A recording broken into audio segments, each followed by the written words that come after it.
Baik, nanti saya akan perkenalkan siapa narasumber yang akan menemani saya juga, termasuk juga memberikan prediksi dan juga apa nanti yang mungkin akan dikeluarkan oleh pelatih Sinteyong. Tapi kami bawa Anda terlebih dahulu untuk bisa melihat bagaimana situasi saat ini di Gelora Bung Karno, Senayan, Jakarta, di mana para calon penonton ini sudah mengular, mengantri sejak siang tadi. Animonya, antusiasmenya sama sekali nggak berubah, selalu memberikan dukungan yang full, all out. Selama kemudian Tim Nasional Indonesia ini bermain di GBK. Ada rekan kami Putri, kemudian juga ada Zizi yang akan memberikan kabar untuk Anda. Kita menuju ke Putri terlebih dahulu. Putri, apakah kemudian di sana sepertinya hujan deras ini juga membuat para supporter yang di sana walaupun kebasahan tapi juga semangatnya nggak berkurang sedikit pun? Putri. Ya, ini kurang lebih 1 jam lagi kita akan menyaksikan kick-off dari Timnas Garuda Indonesia melawan Arab Saudi yang akan kick-off sekitar pukul 19 waktu Indonesia Barat. Meskipun sejak sore tadi, wilayah Senayan dan juga sekitarnya ini mendapat hujan yang cukup deras, tetapi tidak melunturkan sama sekali animo dari fans yang mendukung secara langsung Timnas Indonesia pada malam hari ini. Nah, kita tentu dengan kemeriahan yang ada, kita akan bertanya langsung nih kepada para penonton sekaligus para supporter Timnas Indonesia. Selamat malam, Mas. Selamat malam Indonesia. Oke. Dari mana nih, Mas? Dari Tangerang. Dari Cilangkap, Jakarta Timur. Dengan Mas siapa? Mas Cahya. Mas Rasya. Oke, Mas, ini udah dari jam berapa nih datang ke GBK? Karena kan tadi sempat hujan deras.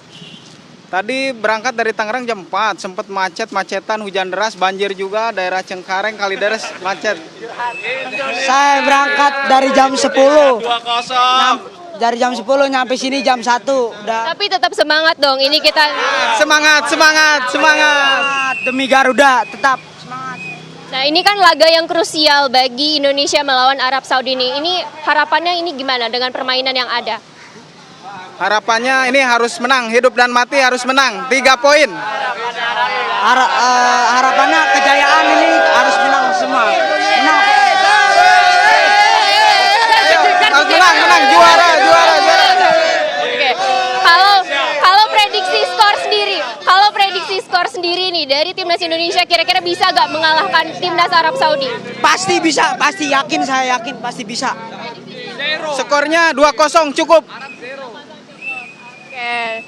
Terima kasih, Mas. Kita akan disaksikan nanti malam sekitar pukul 19 waktu Indonesia Barat untuk menyaksikan laga Timnas Garuda melawan Arab Saudi. Dan pemirsa, ternyata hujan ini tidak melunturkan sama sekali semangat para supporter yang datang langsung ke GBK untuk menyaksikan Timnas Garuda Indonesia. Tetapi tidak hanya supporter Timnas dari Indonesia, tetapi juga dari Timnas Arab Saudi juga kami melihat ada beberapa yang sama-sama menyaksikan laga Indonesia melawan Arab Saudi, karena mengingat 60.000 tiket sudah habis terjual di GBK ini, sehingga dapat dipastikan bahwa GBK pada malam hari ini akan penuh oleh supporter yang sama-sama mendukung Timnas dari negaranya masing-masing. Sementara demikian, Putri Viola kembali ke studio. Baik, terima kasih Putri Sofia yang sudah hujan-hujanan di sana, dan senang kalau kita melihat optimisme, kemudian juga semangat dari para supporter yang datang untuk membela tim nasional, kemudian juga nggak lemes sama sekali walaupun basah hujan deras di sana. Nah, dari Putri Sofia kita juga akan menuju ke Zenka, kita akan dengarkan bagaimana juga sepertinya Zizi ini juga ada di sudut yang lain dari Gelora Bung Karno, Senayan, Jakarta. Bagaimana juga kemeriahan, keramaian yang ada di sana. Silakan Zizi.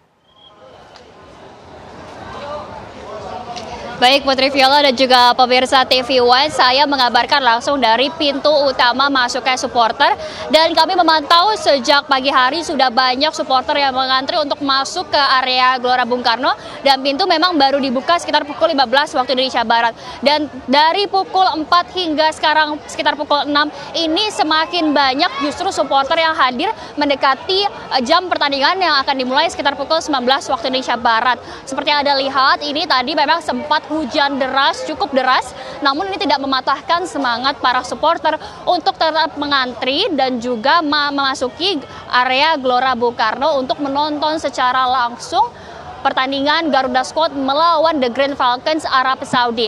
Memang tadi kami melihat sempat ada penurunan jumlah masuknya penonton di sekitar jam 5.30, namun ini mendekati jam 7 semakin banyak supporter yang sudah mengantri, bahkan dari depan pintu masuk Gelora Bung Karno ini bergantian masuknya penonton dibagi menjadi 2 pintu masuk. Yang sebelah kanan adalah pintu masuk bagi supporter laki-laki dan sebelah kiri adalah pintu masuk bagi supporter wanita. Selain wanita juga banyak sekali pemirsa, anak-anak yang juga diajak untuk ikut memeriahkan dan juga mendukung Garuda Squad untuk bertanding pada malam hari ini. Dan juga diketahui pada pertandingan malam hari ini sudah dikerahkan sekitar 2.811 personel gabungan dari Polda Metro Jaya, kemudian Polres Jakarta Pusat, Pemprov DKI, dan juga pengamanan langsung dari Gelora Bung Karno untuk memastikan jalannya pertandingan pada malam hari ini tetap aman dan lancar. Selain itu juga dari Ketua Umum PSSI, Erick Thohir menyampaikan sebelumnya PSSI telah menambahkan unit CCTV, ada sekitar 103 unit CCTV sekarang di seluruh area Gelora Bung Karno untuk memastikan keamanan tentunya, dan juga ditambah lagi dengan sekarang diwajibkan untuk memindai tiketnya melalui laman garuda.id untuk memastikan bahwa tidak ada tiket yang diduplikasi ataupun orang-orang yang masuk tanpa tiket yang official. Sementara demikian, Putri dan juga pemirsa, kita akan sama-sama menantikan bagaimana jalannya pertandingan Timnas Indonesia melawan Arab Saudi. Sementara demikian. Baik, terima kasih Sisi yang sudah memberikan informasi kepada kita bagaimana kemudian keriuhan keramaian di sana. Walaupun hujan, sudah sempat saya katakan juga tadi nggak lemas, kemudian juga para penonton ataupun juga para supporter ini nggak mengendurkan semangatnya. Sekarang mereka sedang antri berbondong-bondong untuk mulai masuk ke dalam GBK. Selamat bertugas kembali teman-teman, dan juga semoga bisa menikmati pertandingan yang ada di sana. Nah, tapi ternyata ada rekan kami satu lagi, bukan cuma dua, karena memang banyak sekali titik di sana yang bisa kita pantau untuk melihat animo dan juga semangat para supporter. Ada Laura Luis yang juga berada di salah satu titik di Gelora Bung Karno, Senayan, Jakarta, yang juga akan memotret bagaimana aktivitas para supporter, para pendukung di sana. Silakan Laura. Ya, selamat malam Putri dan juga pemirsa. Saya mengabarkan di titik yang berbeda dengan Putri Sofia dan Zinka Nela tadi, di mana ini titik di Plaza Timur. Di sini juga terpantau walaupun sempat turun hujan, namun sepertinya tak sedikit pun melunturkan semangat para penonton ataupun para supporter yang saat ini akan menyaksikan pertandingan secara langsung di venue Gelora Bung Karno, Senayan, Jakarta. Dapat Anda perhatikan pemirsa, tampak merah bergelora berbondong-bondong memasuki venue pertandingan, yang mana pertandingan nanti akan dimulai pukul 19 waktu Indonesia Barat. Dan memang pertandingan malam ini juga cukup krusial, di mana kita akan melawan Arab Saudi yang juga merupakan salah satu tim terkuat di Asia, di mana kita saat ini masih berposisi di posisi juru kunci. Putri dan juga pemirsa, di sini Timnas Indonesia akan berjuang memperebutkan 3 poin dengan memenangkan pertandingan melawan The Green Falcons untuk bisa melanjutkan asa menuju ke Piala Dunia 2026 nantinya. Adapun memang Arab Saudi ini termasuk tim yang cukup kuat di Asia, di mana dalam 16 kali pertandingan Indonesia belum pernah memenangkan pertandingan melawan Arab Saudi sekalipun.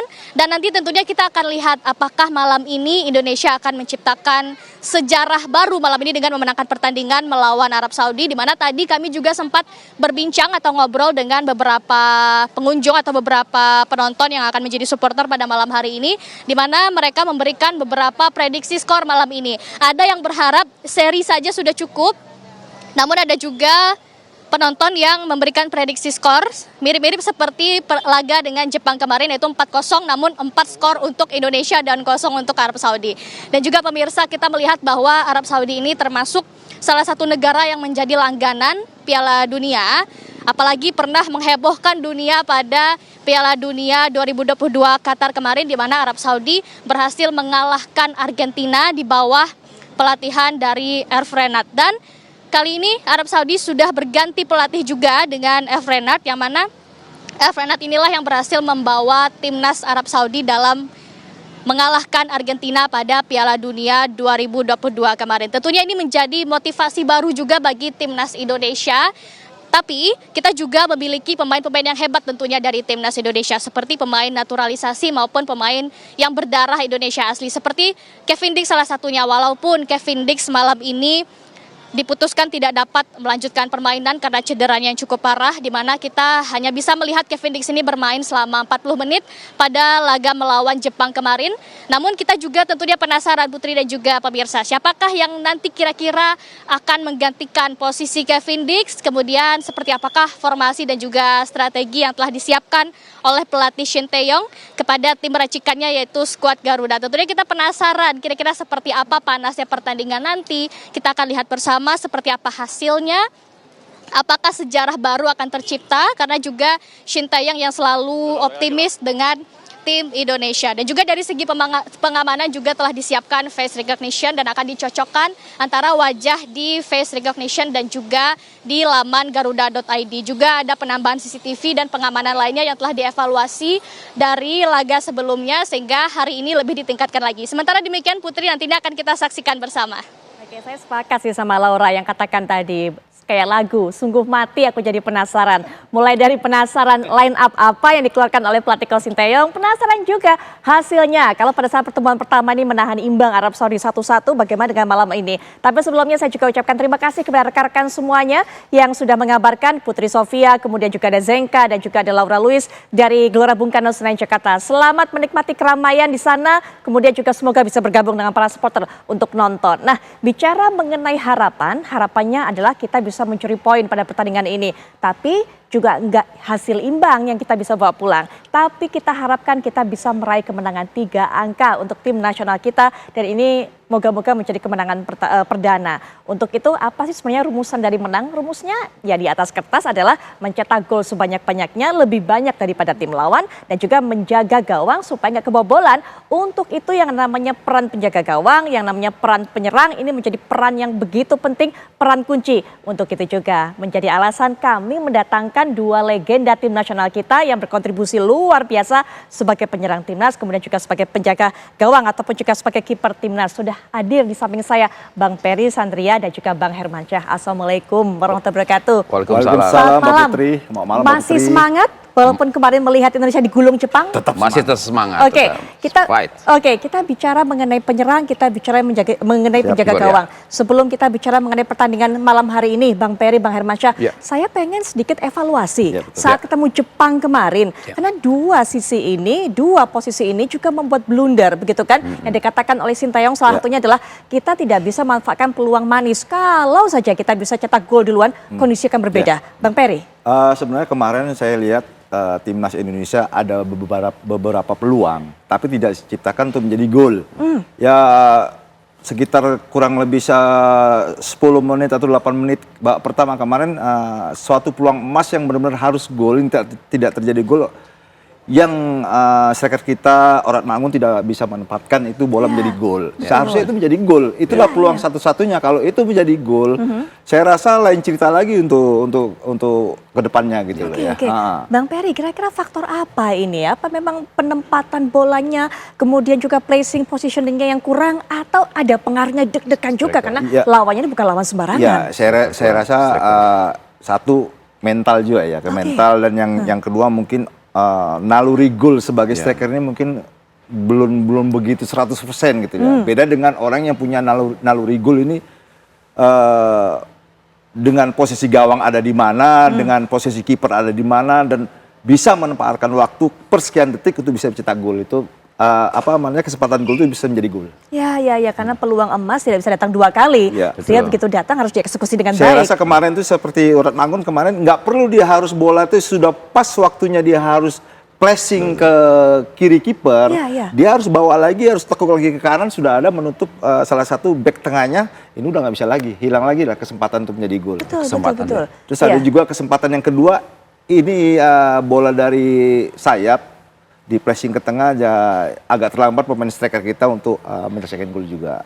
Sayang sekali ya. Mudah-mudahan malam ini striker kita ini bisa manfaatkan sekecil peluang apapun, harus bisa menjadi gol. Betul. Karena memang saya bisa bayangkan apa beban yang dialami oleh para pemain ketika berhadapan dengan para pemain Jepang. Betul. Judulnya saja sudah King Asia, Raja Asia. Begitu kan, pasti ada beban mental tersendiri. Tapi kalau Bang Hermansyah juga melihat Martin Pas kemarin ataupun juga jajaran para pagar pertahanan dari kemarin tim nasional kita saat berhadapan Jepang, apalagi sempat ada blunder dilakukan oleh Martin Paes? Saya lihat, saya kemarin nonton, Mbak Putri langsung nonton, memang Martin Paes kemarin membuat sebetulnya ketika back pass dari pemain defender itu, dia tidak cepat mengambil keputusan yang sangat baik ya ke depan, dan dia kontrol sekali, dia arahkan ke lawan malahan dan terjadinya gol. Berapa kali saya analisa ketika waktu lawan Saudi Arabia juga ada kesempatan waktu itu dia terlambat. Jadi ketika dipres sama lawan dia terlambat, untuk akhirnya dia ambil kaki lawan penalti, dan di situ dia tanggung jawab. Memang penalti dia dapat gagal kan. Dari situ harusnya pelatih kiper sudah mengantisipasi atau melatih, mengevaluasi kelemahan apa yang ada di Martin Paes itu diperbaiki. Kan waktu sangat panjang tuh, jangan sampai terjadi lagi kejadian yang itu terus kejadiannya. Bang Hermansyah, betul. Bang Hermansyah saat diwawancara oleh media sebelum bertemu dengan Jepang kemarin begitu, Martin Paes ini ditanya oleh rekan-rekan wartawan. Ini ketemu dengan para pemain Jepang yang luar biasa, mereka top scorer, apalagi bermain di liga-liga Eropa. Takut nggak? Martin Paes menjawab, saya nggak takut sama mereka karena saya pernah menggagalkan peluang dari Messi. Itu yang dikatakan. Artinya percaya diri. Tapi ketika kemarin di lapangan, nampakkah percaya diri itu? Saya lihat kemarin juga kayaknya nggak kelihatan kepercayaan dirinya seorang Martin Paes ya. Karena pemain Jepang memang di atas rata-rata pemainnya saat dia fresh itu sangat bagus ya. Cuman satu ya, jadi saat itu scanning ya, membaca situasi permain kurang cepat Martin Paes untuk mengantisipasi. Ketika dapat dari back pass dia harus ke samping ke kiri kan. Karena kalau udah ke tengah pasti mereka pemain Jepang sudah menunggu kesalahan kiper itu. Dan terjadilah akhirnya buat kesalahan dia dapat kesempatan dari shooting goal. Ya. Nanti kita akan lanjutkan lagi Bang Hermansyah, Bang Ferry, terutama melihat bagaimana peluang Indonesia saat berhadapan dengan Arab Saudi di malam hari ini. Karena Arab Saudi memang kalau Indonesia peringkatnya di dasar klasemen, di posisi 6, kemudian juga Arab Saudi di peringkat 3, tapi bukan artinya Arab Saudi ini posisinya aman, nyaman, tenang-tenang saja. Ada sebenarnya peluang bagi tim kita untuk bisa mengalahkan mereka. Nanti juga kita akan ketambahan narasumber baru, narasumber lainnya, yaitu ada Bang Akmal Mahali yang akan bergabung dari Gelora Bung Karno, Senayan, Jakarta. Kita coba menghubungi, tapi sepertinya masih kita coba untuk menyiapkan Bang Akmal yang ada di sana. Kita akan jeda sejenak, nanti kita akan sambung lagi perbincangan kita. Tetaplah bersama kami di Apa Kabar Indonesia Malam. Kami memang menamakannya laga hidup mati Indonesia berhadapan dengan Arab Saudi karena kita harapkan Indonesia bisa meraih kemenangan untuk bisa memperpanjang peluangnya, untuk bisa berhenti setidaknya masuk 4 besar dan bisa mengikuti lagi babak kualifikasi lainnya atau juga babak berikutnya menuju Piala Dunia 2026. Untuk bisa memberi pandangan mengenai kekuatan timnas kita saat berhadapan dengan Arab Saudi malam hari ini. Juga sudah ada narasumber lainnya yang kali ini sudah ada di Gelora Bung Karno Senayan, Jakarta. Sepertinya juga sudah siap-siap akan menyaksikan laga penting pada malam hari ini. Ada Bang Akmal Marhali. Assalamualaikum warahmatullahi wabarakatuh. Malam Bang Akmal. Waalaikumsalam warahmatullahi wabarakatuh. Salam sepak bola Putri Viola. Baik Bang Akmal, kalau Bang Akmal ini saya bisa minta info soal bagaimana kondisi ruang ganti kayaknya. Karena seperti ada rahasia-rahasia yang Bang Akmal bisa bagi ke kita semua nih. Ini kan situasinya sepertinya tidak menguntungkan untuk pelatih Sinteyong. Ada tekanan-tekanan. Kemarin juga banyak sekali tagar stay out. Bahkan Ketua Umum PSSI yaitu Pak Erick Thohir juga mengatakan di ruang ganti bahwa kalian masih bersama kami atau tidak, begitu kan? Apakah program ini mau terus dilanjutkan atau tidak? Karena memang ini akan menjadi pembuktian. Nah, termasuk juga saya akan bertanggung jawab untuk mundur sebagai Ketua Umum PSSI. Itu yang disampaikan. Belum lagi para pemain, ada yang ditinggal Kevin Dix cedera dan sebagainya. Jadi Bang Akmal, ada nggak informasi kepada kita begitu bagaimana situasi moral dari para pemain, situasi kebatinan yang bisa mempengaruhi jalannya pertandingan pada malam hari ini? Ya, situasi moral para pemain sejatinya agak sedikit terganggu ya secara psikologis setelah kita kalah 4-0 lawan Jepang. Ditambah lagi di pertandingan malam hari ini Kevin Dix juga dipastikan tidak bermain, bahkan semalam sudah kembali ke Belanda untuk kembali ke Denmark untuk bergabung dengan klubnya Copenhagen sekaligus proses terapi penyembuhan cedera yang dialaminya. Dan ini juga menjadi kabar buruk tentunya buat tim nasional Indonesia karena bagaimanapun Kevin Dix walaupun baru melakukan debut melawan Jepang, salah satu pemain yang sangat diandalkan di lini belakang. Dan kemungkinan pada malam hari ini ketika Kevin Dix absen, Eliano Reider mungkin akan masuk dalam line up 23 pemain yang akan diturunkan malam hari ini. Tapi Putri, yang paling penting adalah para pemain harus punya pikiran untuk menang menghadapi Arab Saudi. Jadi lupakan segala masalah ketika berhadapan dengan Jepang dan ini akan menjadi modal tentunya, apalagi pelatih Coach Sinteyong dalam latihan terakhir kemarin sudah menggambarkan keceriaan dan semangat para pemain. Ditambah lagi situasi di ruang ganti juga sudah sangat kondusif. Para pemain hari ini menyatakan akan memberikan yang terbaik buat Indonesia. Walaupun ada satu pesan yang paling penting adalah bahwa Arab Saudi yang kita hadapi saat ini bukan Arab Saudinya era Mancini. Waktu era Mancini kita tahan 1-1. Ketika itu para pemain Arab Saudi sedang melakukan boykot agar Mancini segera dipecat dari kursi kepelatihan karena dianggap terlalu arogan. Dan kali ini Arab Saudi itu dilatih oleh Herner Renard yang merupakan pelatih dari Arab Saudi saat mengalahkan Argentina 2-1 di Piala Dunia 2022 lalu. Dan kalau kita lihat bagaimana Herner Renard melakukan revolusi pemain, ini sangat luar biasa. 18 pemain di era Mancini tidak dibawa di pertandingan hari ini, termasuk kiper Muhammad Owais, kemudian Abdurrahman Gareb, termasuk juga diantaranya Salem Adosari tidak dibawa. Bahkan kalau kita lihat data yang dibawa saat ini, Herner Renard membawa 12 pemain baru, salah satunya 2 pemain yang bermain di Breskot, Belgia, yakni Faisal dan juga Al Suhaili. Dan ini merupakan pemain yang sangat berbahaya, masih muda, usianya 21 tahun. Dan itu sudah tergambar ketika bagaimana Arab Saudi bermain melawan Australia. Andaikan golnya tidak dianulir oleh video asisten referee, saya pikir Arab Saudi akan bisa memenangkan pertandingan ketika itu. Jadi sebenarnya PR sekarang adalah bagaimana kita tidak inferior berhadapan dengan Arab Saudi, karena rekor pertemuan kita sebenarnya punya rekor pertemuan lebih baik ketika melawan Jepang. Dari 16 pertemuan kita pernah 5 kali menang. Tapi melawan Arab Saudi dari 13 pertemuan kita hanya 2 kali seri, tahun 2013 ketika uji coba di Shah Alam Malaysia, kemudian yang kedua kemarin ketika laga pertama di Arab Saudi kita tahan imbang 1-1. Selebihnya kita kalah, dan ini yang menurut saya harus dikedepankan oleh pelatih Sintayong, bagaimana kita tidak inferior dan kita jangan terlalu hormat kepada Arab Saudi, karena kalau terlalu hormat ini akan sangat berbahaya, kita akan punya rasa minder dan ada rasa takut di situ. Jadi yang paling penting di pertandingan kali ini adalah bagaimana para pemain menunjukkan penampilan terbaik dan juga melupakan kekalahan dari Jepang, karena ini momentum. Apalagi pesan Pak Erick Thohir, kalau kita mau bersama, saatnya kita saat ini bersama, dan ini kandang kita harus memenangkan pertandingan. Baik. Arab Saudi saat ini bukanlah Arab Saudi sama seperti tim yang waktu itu ditahan imbang oleh Indonesia di pertandingan pertama di babak ketiga kualifikasi Piala Dunia 2026. Ketika itu hasilnya adalah 1-1. Waktu itu di bawah asuhan Mancini. Saat ini kemudian dengan pelatih baru Herner Renard. Bang Hermansyah juga mungkin punya pandangan. Apalagi kalau kita tahu ini merupakan laga kedua di bawah asuhan Herner Renard. Kemarin kita sudah lihat pada saat melawan Australia. Tadi Bang Ahmad juga sudah berikan penilaiannya. Ada penilaian tersendiri dari Bang Hermansyah. Mbak Putri, yang penting sekarang satu ya, mudah-mudahan Martin Paes selesai dievaluasi oleh pelatih kipernya akan lebih bermain lebih fokus lagi. Artinya apa? Ketika di pressure dari awal, Martin harus lebih tenang lagi. Artinya dia konsentrasi untuk ke samping atau ke kanan pemain kita. Karena kalau di tengah mereka pasti udah tinggal tunggu untuk kesalahan Martin Paes. Mudah-mudahan tidak akan terjadi lagi. Ya baik, nggak adanya pelatih baru itu. Bukan hal yang menguntungkan juga sebenarnya buat tim nasional Indonesia, Bang Peri. Karena ternyata ketika melihat suasana ruang ganti dari Arab Saudi, para pemainnya ini termotivasi. Bahkan kalau yang kemarin ngambek, mogok begitu di bawah Mancini, sekarang mereka menyambut laga demi laga dengan penuh semangat di bawah pelatih ini. Ya, saya rasa eranya zaman Mancini ini kita bisa kemarin memenangkan pertandingannya.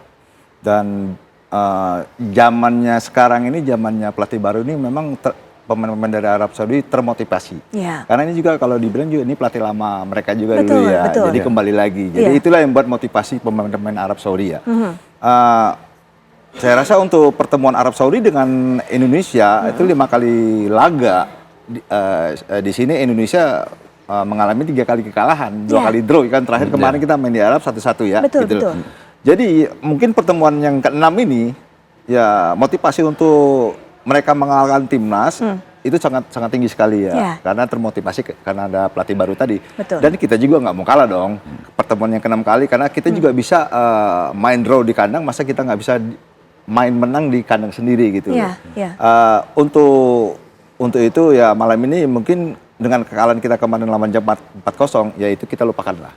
Sekarang yang terpenting malam ini kita konsentrasi bagaimana caranya itu bisa memenangkan pertandingan melawan Arab untuk melaju ke babak berikutnya. Ya, penguasaan bola yang cukup dominan di bawah pelatih Herner itu terlihat di Arab Saudi, terutama saat berhadapan dengan Australia kemarin. Pada itu laga tandang untuk Arab Saudi. Dan salah satu juga itu ada 1 gol yang dianulir harus terjadi gol tapi dianulir. Kalau tidak dianulir mungkin Australia juga kalah ini.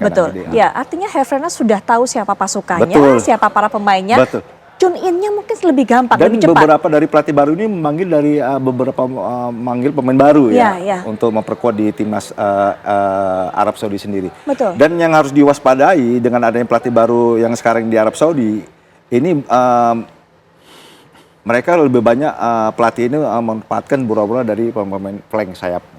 Nah itu yang ini yang harus diperhatikan. diantisipasi. Iya betul. Ini harus bisa diantisipasi oleh dua wingback kita, Verdong dan Sandy Walsh. Ini juga harus bisa, kita harus konsentrasi ke situ.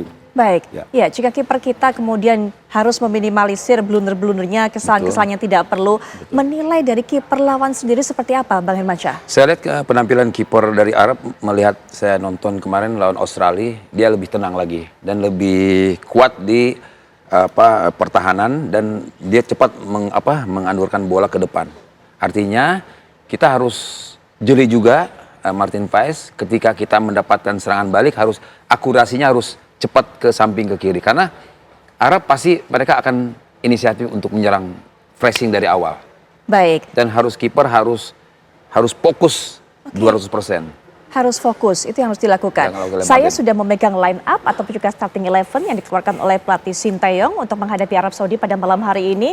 Kita akan lihat bagaimana Martin Paes ini juga masih dipercaya untuk menjaga gawang dari Indonesia. Kemudian juga Jay Etzas masih juga mengemban ban kapten. Ada Rizky Ridho juga, pemain Indonesia yang terus dipercaya untuk bisa mengisi barisan pertahanan.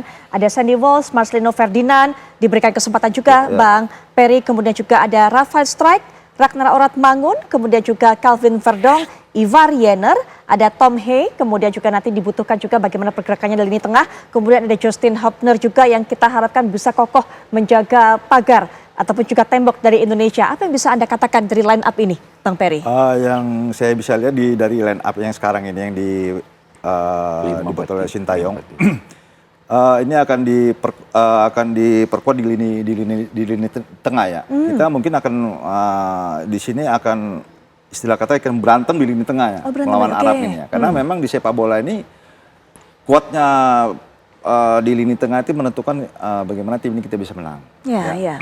Tapi di lini belakang saya rasa ini saya sangat setuju ya dengan adanya Rizky Ridho, Bang Jay dan Abner kali ya. Betul, Abner main ini tiga pemain belakang ini sudah, saya rasa chemistry ini sudah ketemu. Sangat Daripada solid. kemarin diturunkan Kevin Dix yang baru datang saya rasa chemistry ini belum ketemu. Jadi kemarin itu kesalahan-kesalahan yang tidak perlu itu seperti kesalahan mendasar itu dibuat oleh mereka di pertahanan kita ya. Apalagi dengan kondisi kemarin keadaan situasi hujan. Apalagi sekarang kan keadaan juga situasi hujan. Ini berbahaya dengan bola-bola seperti ini, gampang direbut, gampang lepas juga kadang. Jadi ini harus hati-hati. Dan di tengah di sini saya lihat Tom Haye dengan Ivar kalau nggak salah. Betul, ini Ivar Jenner. mungkin untuk menggantikan Natachon ya. Mungkin Natachon kemarin lebih banyak bekerja ekstra ya. Mungkin agak lelah kondisi, mungkin agak dirotasi dengan Ivar. Saya rasa kondisi baru Ivar ini yang terkena akumulasi bisa bermain. Dan di sini juga ada Marcelino, ada Rafa, mungkin juga ada Oratmangun ya. Ini saya rasa tiga strikernya harus bisa bekerja sama kan. Di sini juga harus bisa seorang Marcelino kalau memang benar-benar main di inti, dia harus bisa mengeluarkan individu yang dia punya. Gitu. Baik. Sebelum nanti Bang Hermansyah bisa bercerita bagaimana kemudian Martin Paes ini bisa mendapatkan rasa aman ketika di depannya ini berdiri para defensa ataupun juga para penjaga pertahanan yang sudah cukup chemistry-nya ataupun juga sudah terjalin chemistry antara mereka. Nanti Bang Hermansyah berikan pandangan, tapi saya juga akan menuju ke Bang Akmal terlebih dahulu. Masih bersama kami ya Bang Akmal? Ya. Betul. Gimana Putri Viola? Ya, Bang Akmal, kalau tadi Bang Peri mengatakan ini fokusnya sepertinya adalah duel di lini tengah yang menjadi inti perseteruan di mereka yang akan dipercaya mengisi barisan tengah ini akan menjadi kunci siapa yang menjadi ataupun juga meraih kemenangan dalam pertandingan kali ini. Pandangan Anda, Bang Akmal? Ya, ada 3 perubahan signifikan ya dari tim kita saat ini. Beda dengan melawan Jepang di mana ada perubahan. Kevin Dix digantikan posisinya oleh Sandy Walsh. Kemudian Nathan Choaon posisinya digantikan oleh Ivar Jenner yang baru selesai hukuman akumulasi kartu. Dan ditambah posisi Yakob Sayuri digantikan oleh oleh Marcelino Ferdinand. Yang menarik justru saya melihat di bangku cadangan tidak ada Yance Sayuri, kemudian juga tidak ada Ramadan Sananta, Sintayong lebih memilih Hoki Caraka. Buat saya ini sangat menarik pilihannya. Ramadan Sananta dipanggil tapi juga 2 pertandingan tidak masuk line up. Padahal kalau kita bicara misalnya nanti kebutuhan kita untuk melakukan penyerangan ketika kita kalah tertinggal lawan Jepang, kita tidak punya alternatif lini serang di lini depan karena bagaimanapun Hoki Caraka masih terlalu muda. Kita lihat kemarin Rafael Strike sebenarnya sudah habis staminanya, sudah ngos-ngosan di pertandingan, tapi tidak ada pilihan di lini depan sehingga kita tidak punya pilihan yang cukup baik di lini depan saat ini ya. Menurut saya lebih memilih Muhammad Ramadan Sananta dibandingkan Hoki Caraka karena Ramadan Sananta lebih berpengalaman tentunya karena berhadapan dengan tim sekelas Arab Saudi yang dibutuhkan adalah tim yang punya pemain yang punya pengalaman sekaligus yang siap secara mental untuk bermain karena bagaimanapun masuk line up ini kan akan menjadi pemain yang disiapkan untuk bermain nantinya ketika mungkin strategi dari Sintayong mengalami deadlock. Yang saya kritisi justru adalah bagaimana apakah mungkin Sintayong bisa bermain dengan pola strategi menyerang dengan komposisi pemain yang ada saat ini karena selama ini strategi yang dilakukan atau yang diterapkan adalah complex defense counter attack. Sementara kita complex defense-nya sudah cukup bagus walaupun kita kebobolan 9 gol tapi untuk counter attack ini sedikit masalah karena lini tengah kita kadang terlambat untuk mensupport lini depan ketika misalnya Rafael Strike dapat bola atau kemudian Ragnar Oratmangun dapat bola. Jadi sekarang apakah kita bisa menang melawan Arab Saudi? Ini semua bukan tergantung kepada pemain, tapi bagaimana Sintayong menerapkan strategi. Kalau Sintayong bisa melakukan analisa yang jitu terhadap permainan Arab Saudi saat ini dengan memainkan pola yang sedikit berbeda dengan apa yang selama ini diterapkan dalam 5 pertandingan terakhir, ada potensi kita untuk bisa menang. Tapi kalau kemudian kita tetap bermain bertahan dengan dengan counter attack, saya agak ragu kita bisa memenangkan pertandingan karena kalau untuk menang ada syaratnya adalah harus mencetak gol. Nah, bagaimana bisa mencetak gol kalau kita kemudian bermain bertahan? Saya pikir PR ini justru tantangan ada di Sintayong, tapi saya percaya kalau Sintayong ketika dalam posisi kritis, aura keberuntungannya, aura kemenangannya biasanya muncul dan itu sudah kita alami ketika misalnya di Piala AFF U23 ketika kita kalah 1-2 dari Malaysia, kemudian ketika kita hanya menang 1-0 lawan Timor Leste, keberuntungannya muncul, dan ketika di Piala Asia juga keberuntungannya muncul ketika kita hanya menang lawan Vietnam tapi kita bisa lolos ke babak 16 besar babak 16 besar Piala Asia ketika itu. Artinya kita berharap sekarang bagaimana Sintayong bisa setidaknya hokinya muncul lagi di pertandingan melawan Arab Saudi karena ini adalah pertandingan kunci ya. Kalau kita bisa menang melawan Arab Saudi ini akan mengangkat moral kita karena ke depan nanti kita akan tandang ke Australia, kemudian 2 laga kandang melawan Cina dan Bahrain serta nanti ditutup oleh laga tandang ke markas Jepang. Jadi kalau untuk lolos ke peringkat ke babak keempat kualifikasi Piala Dunia 2026 memang syaratnya menurut saya adalah kita bisa kunciannya ada nanti di laga Bahrain lawan Cina. Kalau kita bisa menang melawan Cina dan Bahrain maka otomatis kita bisa lolos ke babak 4 besar, babak keempat dengan berada di peringkat keempat minimal. Namun demikian sekali lagi melawan Arab Saudi ini akan menjadi kunci karena ini akan menjadi menjadi kekuatan moral kita. Jangan sampai kemudian kita gagal menang atau bahkan kembali gara-gara salah strategi atau eksperimen di lapangan kita misalnya kalah. Ini akan sangat berbahaya. Bukan berbahaya buat posisi Indonesia saja, tapi berbahaya juga buat posisi Sintayong sebagai pelatih. Betul. Baik, Bang Amal terima kasih sudah memberikan pandangannya dan juga bagaimana persiapan dari kedua tim tadi. Selamat untuk bisa masuk ke dalam GBK dan juga bisa menyaksikan bagaimana performa timnas malam hari ini berhadapan dengan Arab Saudi. Terima kasih juga sudah berkenan diganggu waktunya. Terima kasih Bang Amal, selamat malam. Wassalamualaikum warahmatullahi wabarakatuh. Kita akan jeda sejenak, nanti kita akan melanjutkan perbincangan bersama Bang Hermansyah, Bang Ferry Sandria yang menemani saya di studio sesaat lagi. Ya, baik pemirsa, kita lihat bagaimana situasi yang ada saat ini di Gelora Bung Karno Senayan Jakarta 8 menit jelang kick off. Tadi kalau kita lihat juga bagaimana para penonton ini sudah mulai masuk ke dalam gedung ataupun juga dalam stadion GBK untuk bisa menyaksikan pertandingan yang begitu penting ini Indonesia berhadapan dengan Arab Saudi. Walaupun saat ini juga masih ada para penonton yang masih mengantri dan juga masuk ke dalam stadion GBK. Pengawasan begitu ketat, kemudian juga CCTV disediakan, jumlahnya bahkan diperbanyak untuk membantu kenyamanan dan juga keamanan dari para supporter. Karena memang bukan hanya dihadiri oleh para supporter tuan rumah saja, ataupun juga para pendukung Indonesia, tapi juga para pendukung dari tim lawan, tim tamu. Kemarin kedatangan para supporter dari Jepang, kemudian juga kedatangan saat ini tentunya para supporter dari Arab Saudi yang memang tiba juga di Jakarta untuk mendukung tim kesayangan mereka yang berjuluk Green Falcon.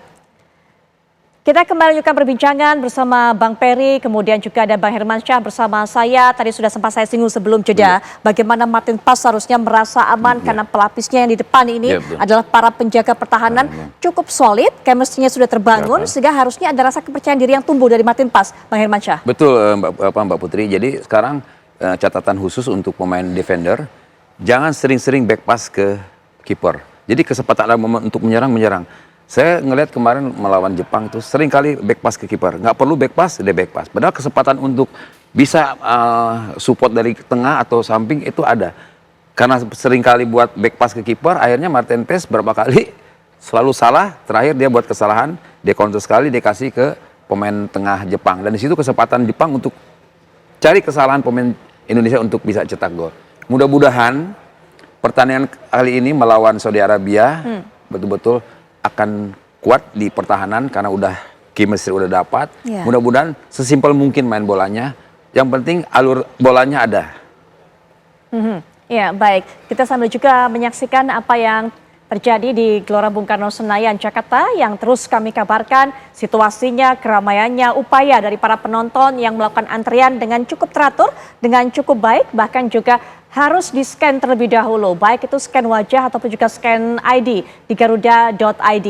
Bicara kembali mengenai starting 11 ataupun juga game plan yang dicanangkan oleh sang pelatih Coach Sintayong ini, Bang Peri, ada dipertanyakan oleh Bang Akmal tadi, kenapa tidak ada Ramadan Sananta, sehingga kemudian tidak ada pelapis juga para penyerang kita ini kemudian kelelahan yang terjadi seperti pada saat bertemu dengan Jepang lalu, Bang Peri. Ya, kalau saya bandingkan dengan tidak adanya Ramadan Sananta, justru yang dimasukkan Rocky Caraka ininya. Padahal sebenarnya Ramadan Sananta ini adalah striker murni, striker murni daripada si Rocky Caraka, dan berpengalaman itu juga masih didominan oleh seorang Ramadan Sananta ya. Ini Coach Sintayong juga harus tahu gininya.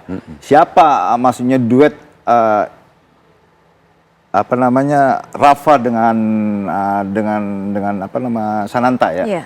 Saya rasa ini kalau diduetkan Sananta dengan Rafa ini saya rasa ini lebih berbahaya ya. Karena satu juga Sananta ini kalau saya lihat orangnya berani. Dan dia juga adu fisik juga berani, dan dia punya fisik juga benar-benar bagus gitu ya. Selama ini saya lihat di Persib juga dia sering buat gol gini. Nah, ini juga harus berani juga, harus ngambil keputusan juga seorang pelatih Sintayong. Dan sementara ini soal formasi Sintayong saya lihat dia tetap dominan dengan 3-4-3. Seharusnya seorang pelatih itu juga harus tahu siapa lawan saya. Dan saya harus buat dengan formasi apa ini. Jadi jangan hanya dipertahankan 3-4-3. Ya bisa juga pakai 4-4-2 atau juga 3-4-2-1 seperti Jepang. Ya. Jadi selama ini formasinya tetap baku dengan 3-4-3. Baik, terakhir mungkin Bang Hermansyah, tidak cukup fleksibel formasi yang diajukan ataupun juga dipertontonkan, direncanakan oleh Coach Sintayong ini saat berhadapan dengan lawan-lawan. Bagaimana kemudian kepercayaan dari Bang Hermansyah melihat para pemain ataupun juga starting 11 yang dipercaya oleh Coach Sintayong menghadapi Arab Saudi yang kita sudah bahas dari tadi, bukan lagi Arab Saudi di era Mancini. Mudah-mudahan ya selesai dievaluasi melawan Jepang, pemain-pemain Indonesia akan lebih baik lagi penampilan, akan modal untuk memenangkan ada. Karena kita tuan rumah didukung oleh supporter. Jadi Indonesia harus main Spartan. Bagaimanapun harus Spartan main bola. Karena kalau enggak kita akan ketinggalan. Dengan penampilan sekarang pelatih baru Renats dari Saudi Arabia, mereka sudah dapat chemistry-nya sudah dapat. Jadi mungkin lebih baik lagi mungkin ya. Jadi kita harus bermain Spartan dan tidak mengenal lelah. Harus fight sampai darah penghabisan. Baik, Bang Hermansyah terima kasih, Bang Peri terima kasih. Kick-off sepertinya sudah mulai menang ya, tapi pasti ya. Ada prediksi skor singkat mungkin? Terakhir penutup. Kita jangan sampai kalah. Bang Peri. Ya harus menang. Angkanya lihat nanti. Oke, sekali lagi terima kasih. Legenda timnas kita.